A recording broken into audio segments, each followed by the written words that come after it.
This is VSiN By The Books on VSiN, the sports betting network. We begin the Friday edition of VSiN By The Books. I'm Dave Ross here, downtown Las Vegas. Jensen Lewis, our closer, back home in Cleveland, Ohio. Jensen, there's a buzz in Las Vegas this weekend. Not a Super Bowl buzz, not an NFL draft. Woo! Yes! It's a WrestleMania buzz. Can you feel it all the way in Cleveland? Yeah, well, it was great seeing the social media platforms there for Circa. It showed Ric Flair at Legacy Club, was it yesterday, doing an event there. And I know we're going to have Billy Body in studio. I know he'll do some soccer, do some WrestleMania. I don't know if we feel all the way here, Dave. I think we did have an event last year down at the stadium at First Energy where the Browns play. But either way, I know you asked me earlier in the week. I never got into it. It was never something, that I looked at. And I know that once you got to the scripted nature of it, that things just kind of fell off for people. So hopefully everything goes off without a hitch, and it's a great, great weekend there at Circa. The funniest thing to me is, because, again, I found out as a very, very young man that it was not real, because I wanted to believe that it was all real, is that, like, when you celebrate the people that become the champions, it's like, it was in the script, right? Like what? I mean, look, the physical things you got to do out there for the men and women that they're in the wrestling world, it's fantastic, but it's all part of the script. Yeah. Right? Like, hey, congrats, man. You're the new champ. Okay. Well, it's wonderful. By the way, if Ric Flair comes in studio at any point, we will usurp programming and have Slick Rick join us here. That's not going to happen.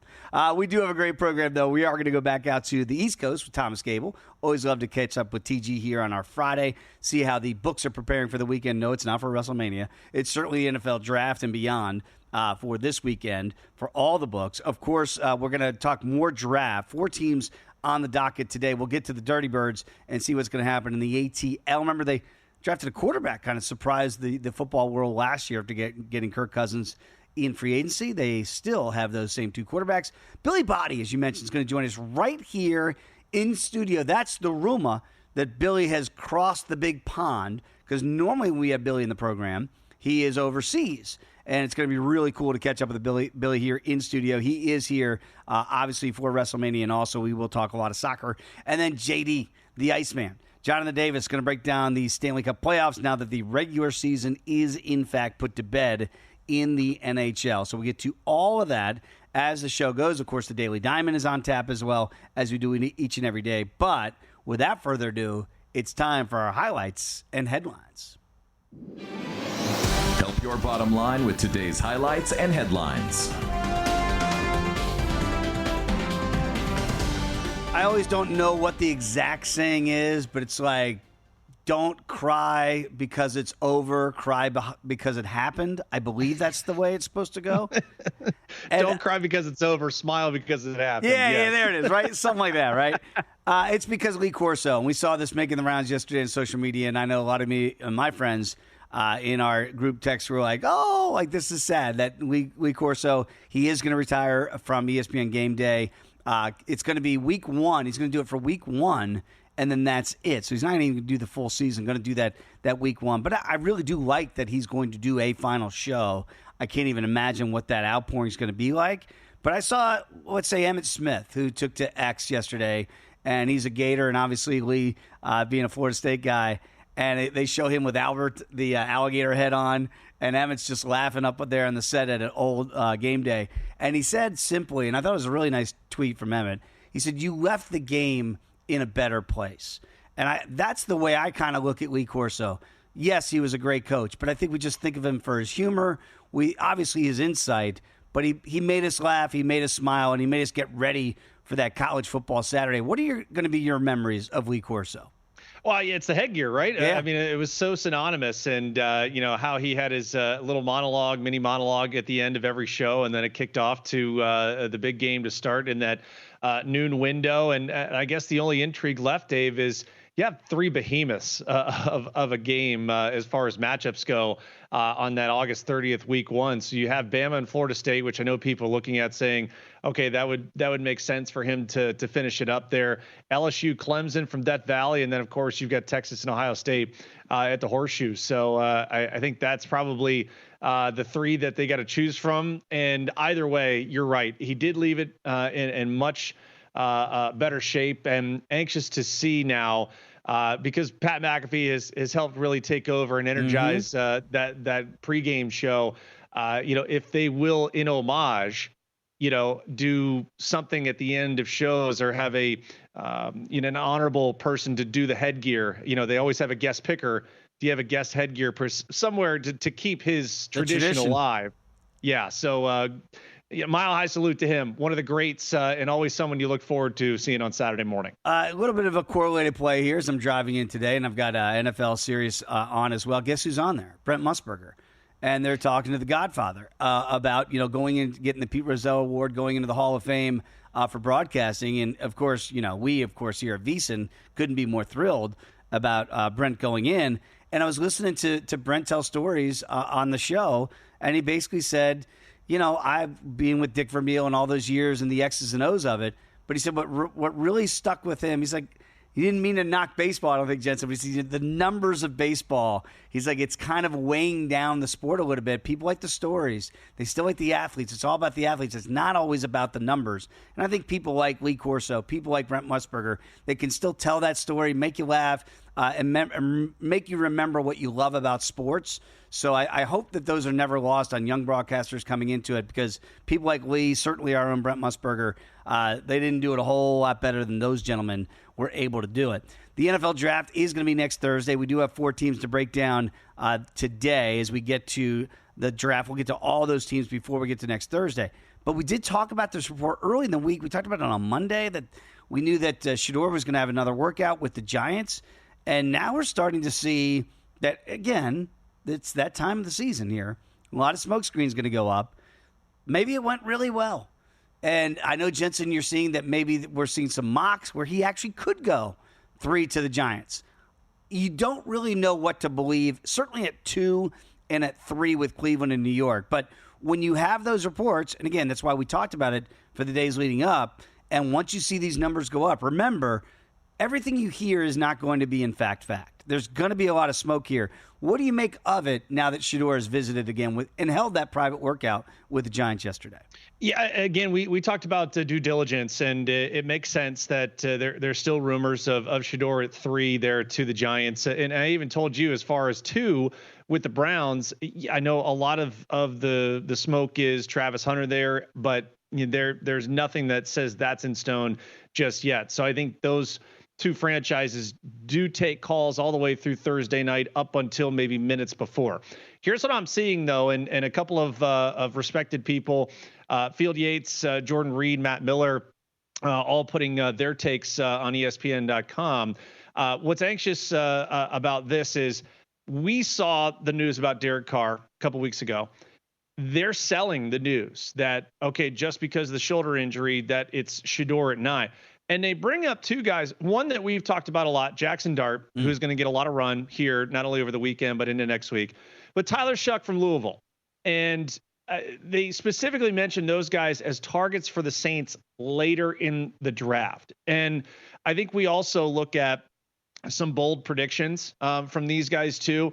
I think it was Field Yates who believes that that Jackson Dart has a real good chance to be the second quarterback drafted. Really good chance for that. Now, take that for what you will, because you and I have gone through a lot of the teams, at least in the first 10 picks, and said, okay, we know that the Saints are a team that needs it. We know the Giants after this year are going to need it. Heck, you just said it before the show to me. The Cleveland Browns may have the worst quarterback room in football right now. And so they're going to have their quarterback of the future. Is that Shedeur? I don't think so for Cleveland, but at 3, there's still intrigue there. And so I think that's where I still like kind of my underplay, a couple of cracks, at the apple here of the under 8.5. And if the Saints do have to run up to 6 and maybe trade with the Raiders to come back, we'll see what happens. But as you and I both know, it takes one team to fall in love and get enamored and do whatever they got to do to move up to make sure they get their guy.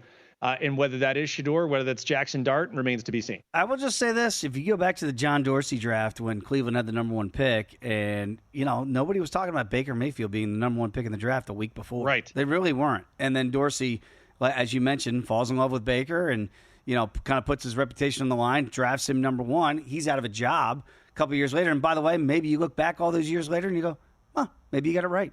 Maybe John Dorsey knew exactly what it would take. It would take a while to get there, but that's exactly what it is. So, again, right now the odds to be the 3rd overall pick with the G-Men, it is heavily weighted towards Abdul Carter at minus 550, which I think would have been a surprise a month ago if we had that conversation. Travis Hunter at plus $4. You see Shedeur there as the 3rd overall pick at plus 750. By the way, very quickly, there are 2 basketball games tonight. They will determine the 8 seeds in both the East and the West. The Heat against the Hawks will be that first game. Mavs against Grizzlies. Any intrigue there, Jensen? I'm seeing here Memphis 6.5-point favorites against the Mavs. Anthony Davis, of course, back for Dallas. And I'm seeing the other game right now, Miami, 1.5 favorites on the road against the Hawks. Total there, 218.5. We'll break down those games later. But any interest in either one of those games, or is it more of a formality at this point? Yeah, certainly will. I do think the Heat are in prime position here. We saw Atlanta just be a non-factor against the Magic. And that under right now in the Dallas and the Memphis game, 30% of the bet, 61% of the handle, and the 221 under that. So anxious to see where some of that money goes this morning. But yeah, flip of favorites too, by the way. Hawks open, I think, at a point favorite. Now the Heat at a point and a half, depending on where you are. So absolutely we'll take a look as we move through here. But boy, I don't think either of those teams providing too much resistance against the Cleveland Cavaliers. I just wish Kyrie Irving was still healthy. I would be so intrigued by this Dallas team after that trade to see what they would look like with AD back, but we're not going to get that at least till next year. When we come back, NFL Draft Talk, what are the Fighting Fish of Miami going to do? We'll break down the Dolphins draft. That's next here on VSiN By The Books.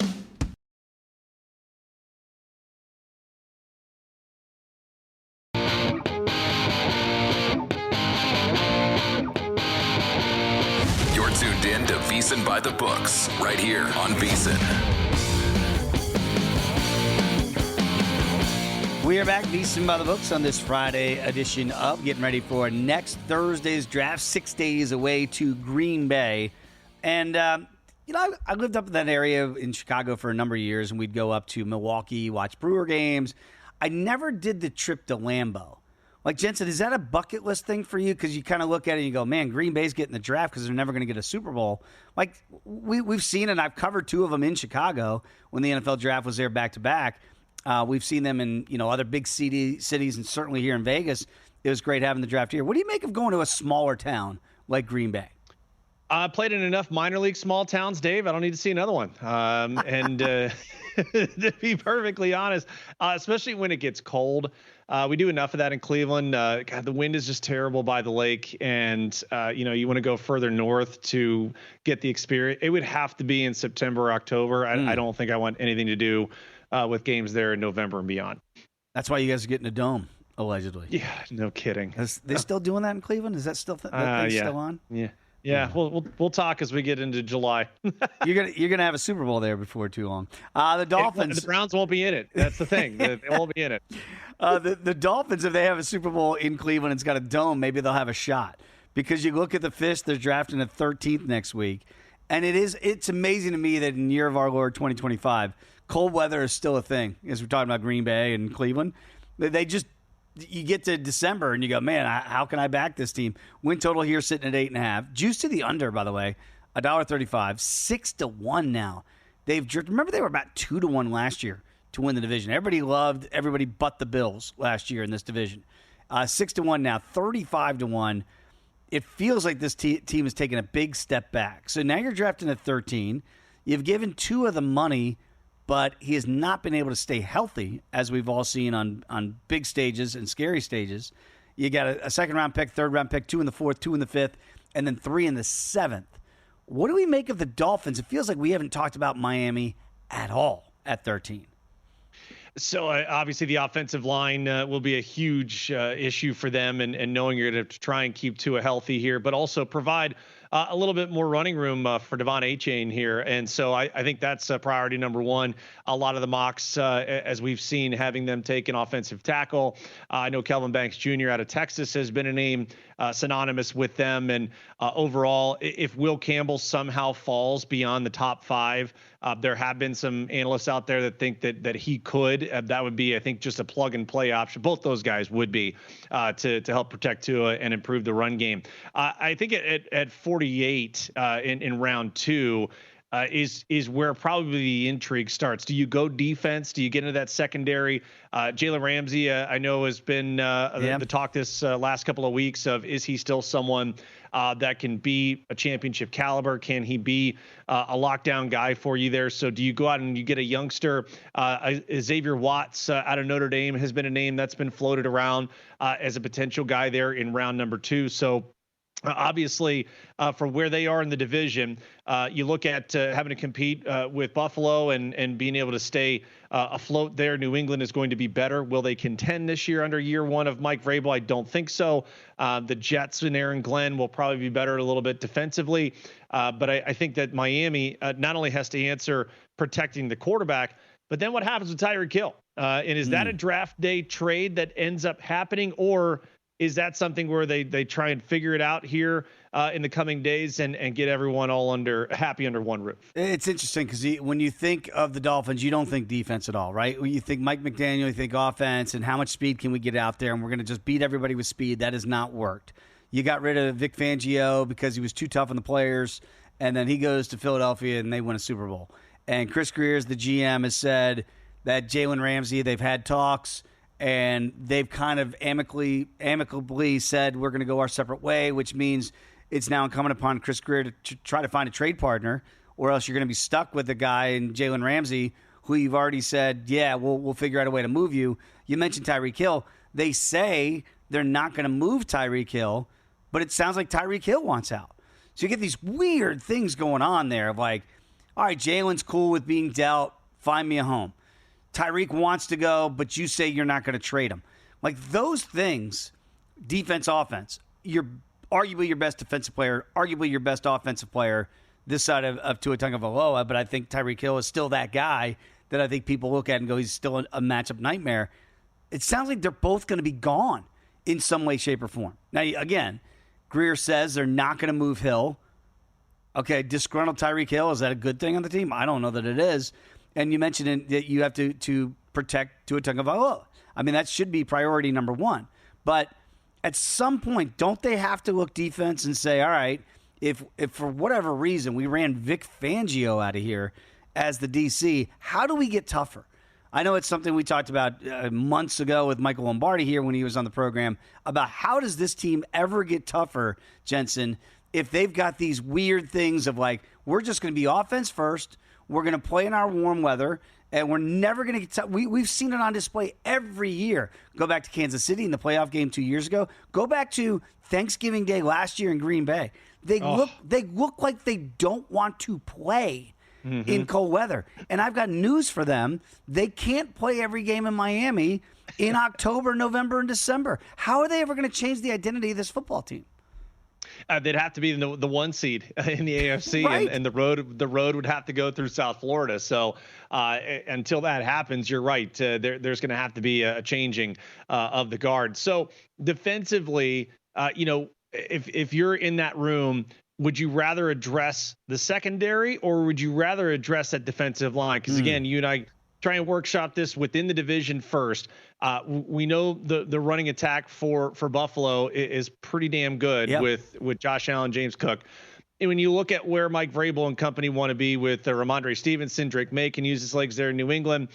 We obviously know about Breece Hall in the Jets backfield, and now having Justin Fields, 2 dual threats here.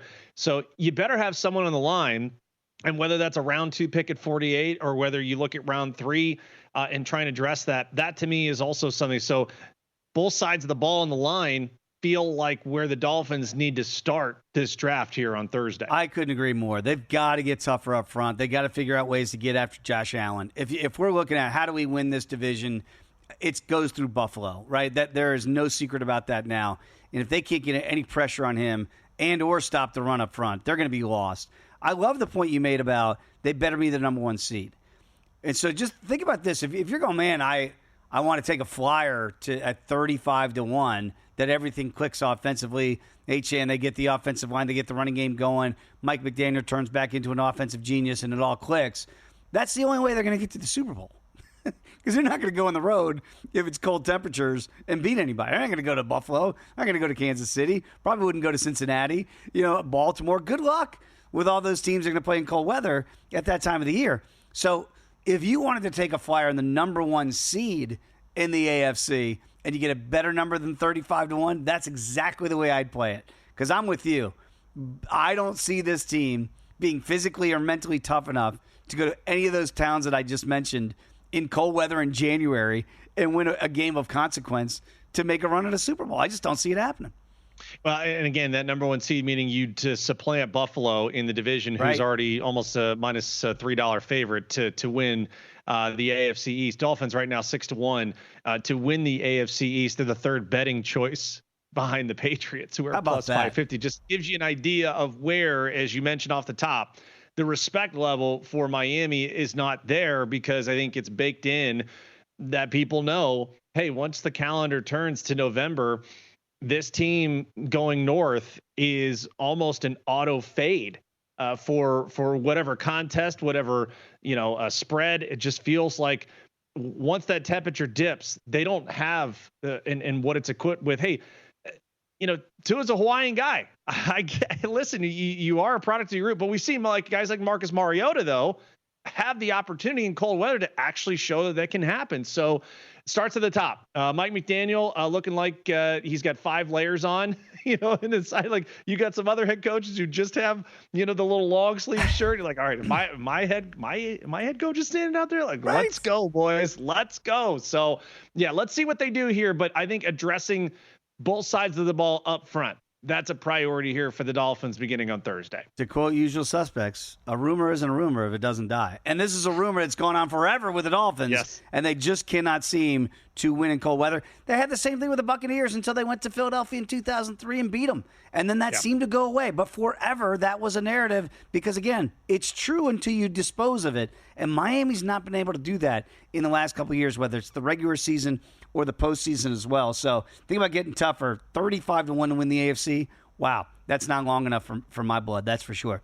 If you're betting on sports and you have not tried the ponies, check it out. First Bet is going to let you wager on hundreds of horse races each and every day from the tracks across the U.S. and around the world. Sign up, firstbet.com. That's the number one, stbet.com. You use the promo code VSiN200. Claim a 20% rebate for your first 60 days up to $200. Head over to firstbet.com and do so today. When we come back, we are going to the Borgata, catching up with Thomas Gable. He's at the book. That's VSiN By The Books.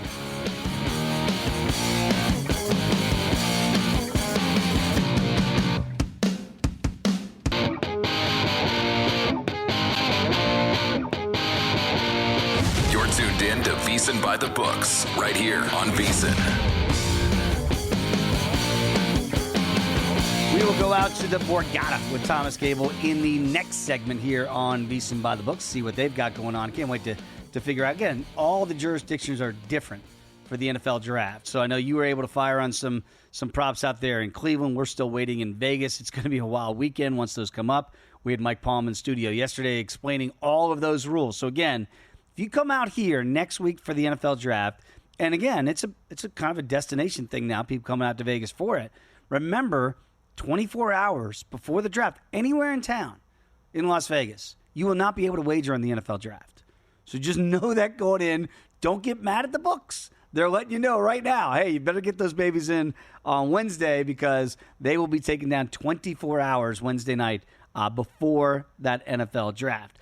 We got a lot of baseball to get to, so without further ado, it's time for our dose of the Daily Diamond.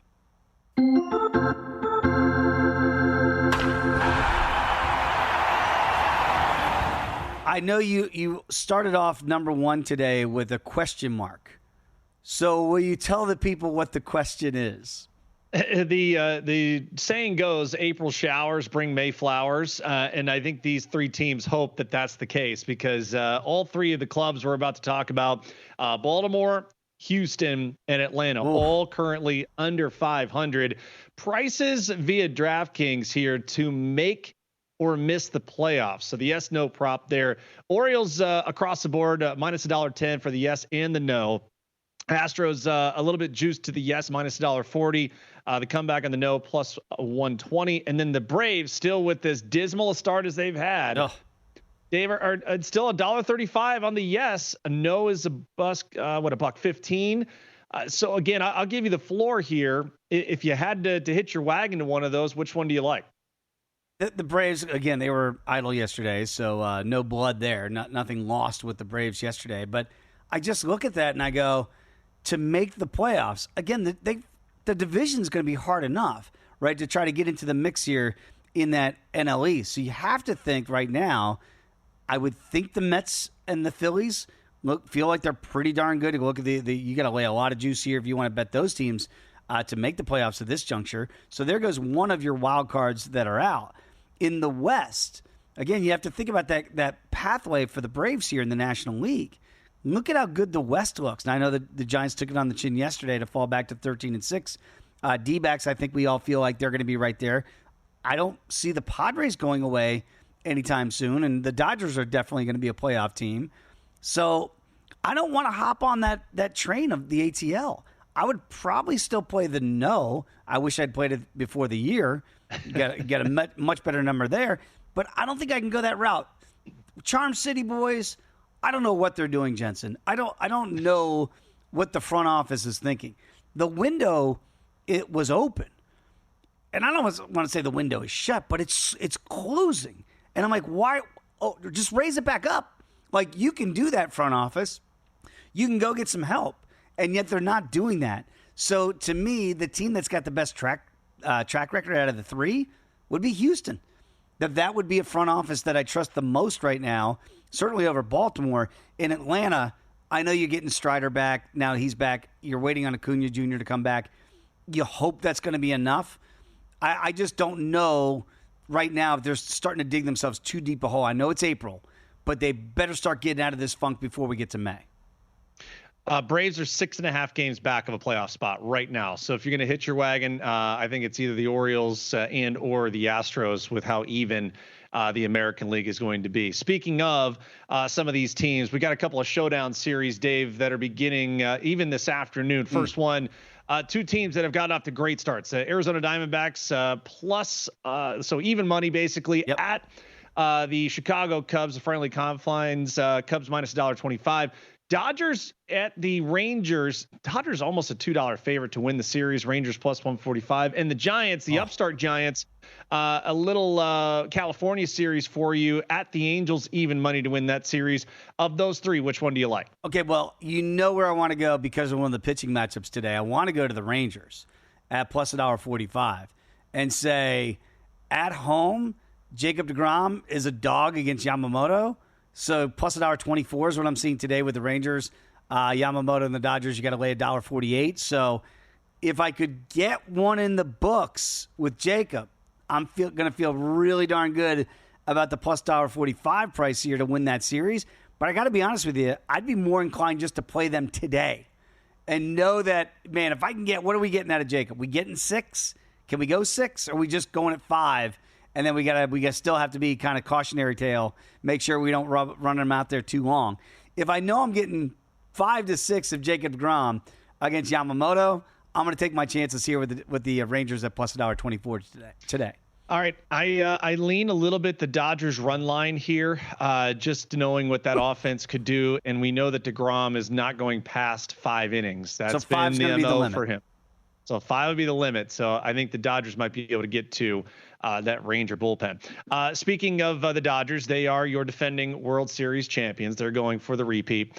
How about maybe some cross-sport championship parlay tickets? We do have the NBA play-in tournament finishing tonight. We'll have the NBA playoffs in earnest beginning tomorrow. The NHL postseason gets underway.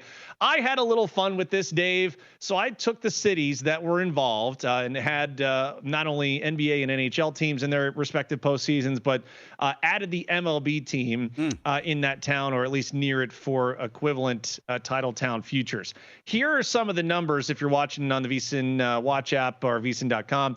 For those of you listening, here's how the dichotomy goes. So the shortest or the lowest payout are the Dodgers to win the World Series, the Lakers to win the NBA title, and the LA Kings to win the Stanley Cup. That'll pay you just a tick under $11,000 on a $10 parlay bet.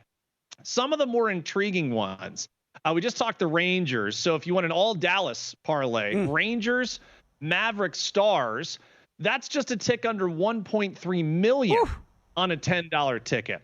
Now, here's an interesting one. So the Tampa Bay Lightning going to be one of the forces to be reckoned with here in the Stanley Cup playoffs. The Orlando Magic still alive.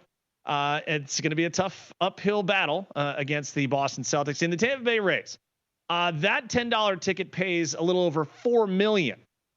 And dare I say, if you think this is the year that the Marlins get it done, and the Miami Heat somehow, some way win tonight and beat the Cavaliers and go on, and your Florida Panthers continue their dominance in the NHL postseason, $10 for that title ticket pays you $54 million. $54 million for the Marlins, the Heat, and the Panthers to all win respectively on a $10 ticket. I wonder if you win that. Let's just say all that happens, you win $54 million. Would you get free drink tickets at the casino where you placed that? Will they give you a free drink? If there was trepidation from, like Mike Paul was talking about Jeff Benson, if there was trepidation about a $10,000 wager on Matt McCarty at 775 to 1 to win $8 million, no book worth their salt is taking $10 to win $54 million. It's not happening. I mean, look, obviously the one that's got the best realistic shot of hitting would be the Battle of LA, right? Because I think people might look at the Kings and think they could be a dark horse here in the NHL. Obviously, the Dodgers is reigning defendings. I wonder if the Lakers would be maybe the toughest leg potentially to get home, right? Like you look at them out west and you go, all right, can you really do it with a two-man team? I mean, that's the ticket you'd like to have in pocket for a $10 ticket. But if you did want to go down the board just a little bit, that Clippers Angels with the great start for the Halos and the Kings, $824,000 on a $10 ticket, I wouldn't mind that other LA ticket. It'd be interesting, to say the least. Right? So just had some fun with those.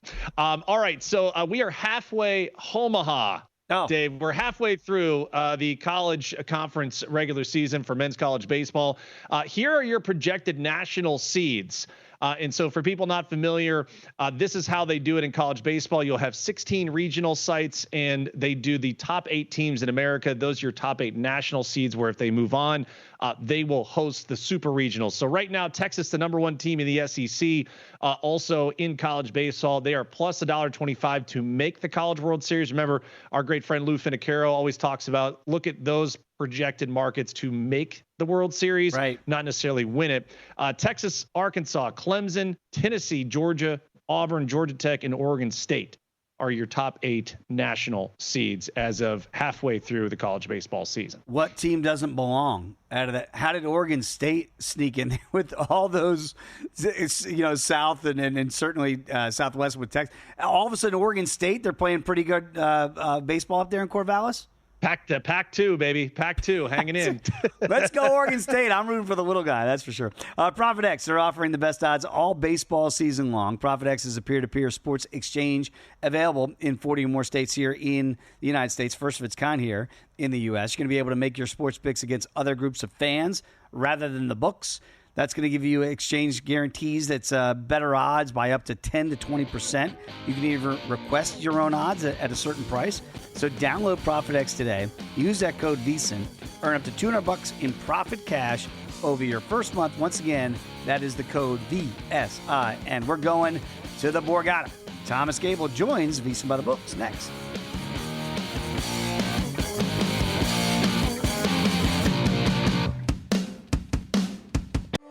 this is your before and after story.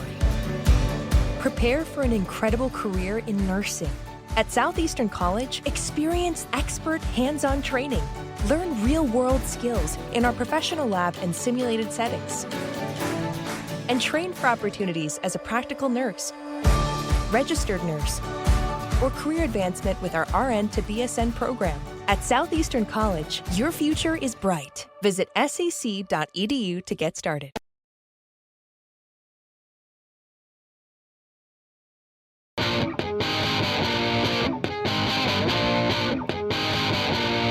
You're tuned in to VSiN By The Books, right here on VSiN. We continue the Friday edition of VSiN By The Books. Dave Ross and Jensen Lewis here on this Friday morning. Always love going out to the East Coast. You're there in Cleveland. We go a little bit further east, right, with my geography. If you get to the Atlantic City and you get to the Borgata, you got to go say hello to Thomas Gable. Does a great job there at the Race and Sportsbook Director. You can follow Thomas as we do on X at TGable Sports. Joins us now here on the Progressive Guest Line. TG, great to catch up with you, my friend. I know that it's kind of the calm after the storm of Augusta National last week. You start to get into those April days here of baseball, but it does feel like the next big thing on the sporting calendar will be next Thursday at the NFL Draft in Green Bay. We talk about it with Mike Palm. We talk about it with Carl Johnson. I know it's not something that the books look forward to each and every year. How do you guys handle it there at the Borgata? And is it just because there's so much uncertainty that's why it's difficult to book? Well, good morning to you both. It's when you're strictly dealing with information markets, that's what really makes it tough. There's always going to be people who beat you to the information. I mean, listen, we're in a business of information, right? Mm-hmm. But there's typically a competition that's played after that information shapes the market. Here, there is no competition being played. It's strictly just information based. And that's what makes it difficult. So you're seeing, books, I think they're kind of looking around and realizing, wait a second, what have we been doing for years here? Because if you go back to like 2019, 2020, 2021, that was probably the high watermark of draft betting in this country, I would suspect, because the last few years you're seeing options be reduced every year. Some places have decided not to offer it at all. And I think that's just kind of where we're headed right now in the regulated market because, I mean, listen, it's not something you're ever really going to win on, at least consistently. I've had maybe 2 years that we've made a little bit of money on the NFL draft. I don't think we've ever won on the NBA draft. So it's just one of those things where you kind of, and I get it, operators are kind of looking around and saying, well, wait, we were doing this for a while because everybody was doing it. And now they're kind of like looking at the bottom line and saying, well, is it worth it to continue to do this? And, I think philosophically, when you book a draft, you can, it's how you look at it. Do you want to offer a lot of markets and maybe only take, very small limits, $50, $100, or do you want to offer limited markets, maybe take a little bit bigger limits, i.e. maybe a nickel. I don't think anybody's really getting to a dime for draft, but at least anymore. And you're just kind of limiting. You want to limit your loss. That's really what it comes down to. You want to limit how much you're going to lose because the players are going to get the best of it. There's not a ton of recreational money out there in the drafts. A little bit more in the NFL draft than there is in the NBA draft, but there still isn't a ton of recreational money. And the recreational money you do see kind of centers around, at least for us, kind of the location that you're in. So, it'd be the Giants draft props, the Eagles draft props, and so forth. So, the Giants right now, they have the 3rd overall pick this year. And Joe Shane has already come out and said they're open to all options here, and they're still taking calls. And you figure more than likely Abdul Carter is the guy, the Penn State linebacker, that he'll be there when they're on the clock. But, right now we have him -$5 to be the 3rd overall pick. if you think Travis Hunter is going to fall to third, he's plus $4. Shedeur is at plus $7 to be the third overall pick. But let's face it, the Giants, they need a lot of help in a lot of areas. So I honestly thought when they signed Jameis Winston several weeks ago, I thought, wow, okay, they're going to actually go with Winston here as the starting quarterback. They're all in on Arch Manning for the number one pick for next year. Wow. That's what I honestly thought. And then obviously Russell Wilson got added a little bit after that. But, not that Wilson's a huge upgrade there over Jameis. But and then, you look at the Eagles here locally again. They're picking last in the first round. They do have 7 overall picks for the draft.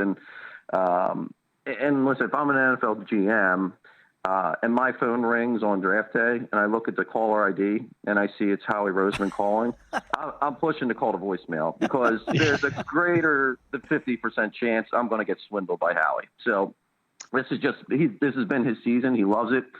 And time again, he has proven to be a winner around the draft, whether that's with the picks themselves or trading for established guys like A.J. Brown. I mean, it just seems like the last few years, Howie always does something and does it well and comes out smelling like roses after the draft is over. So, NFL GMs, be aware. I wouldn't accept any calls from Roseman here. Yeah, no doubt about it, TG. All right, let's get to the play-in tournament tonight. NBA will finalize the 8 teams on each side after tonight's games. I always look at this, TG, and say, okay, what team do I want to bet on for the last time, maybe the second to last time, because it's such an uphill battle with both the respective winners going against the Cavaliers and the Thunder.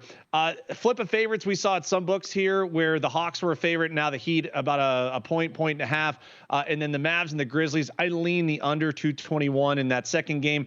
Your breakdown of both the play-in games tonight.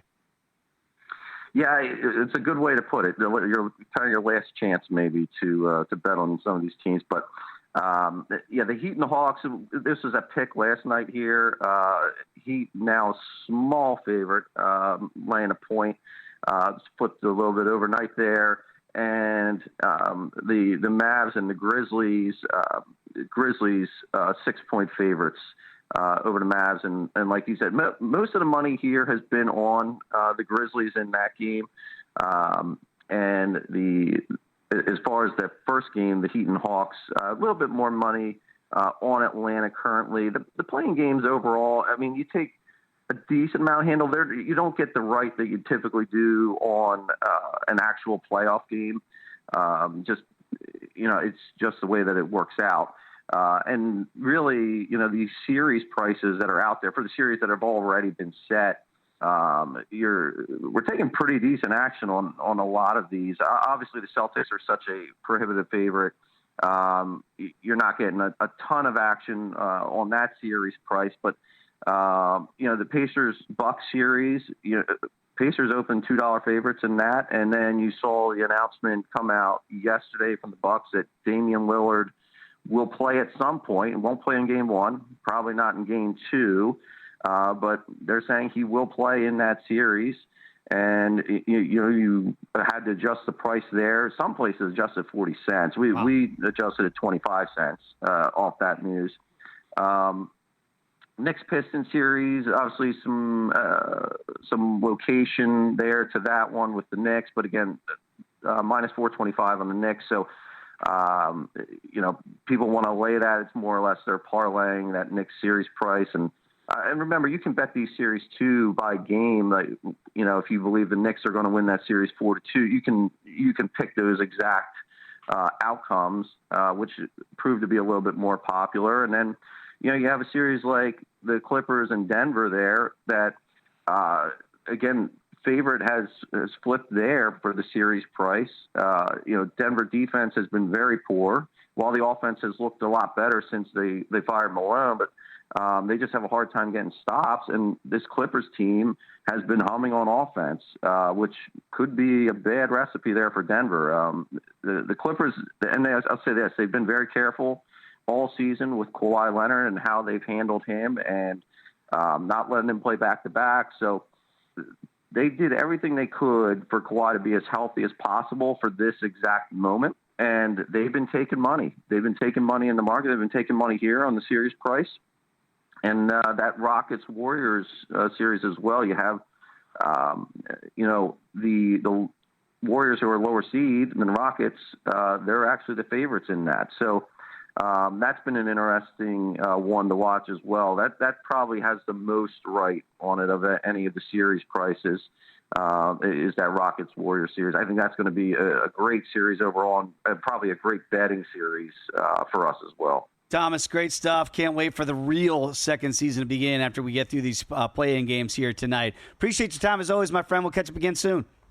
All right. Thank you, guys. There he is. Give him a follow on X at @Gable Sports. Speaking of the NBA, if you haven't checked out Unabated, you need to do so. Expert, profitable player prop projections for every game in the postseason. NBA news, you have to keep up on that. Who's in, who's out, starting and sitting. Access to Unabated's expert team through their Discord channels and a regular interactive live stream. So go to unabated.com/VSiN for subscription information. That is unabated.com/VSIN. Back, hour number 2 in just a couple minutes.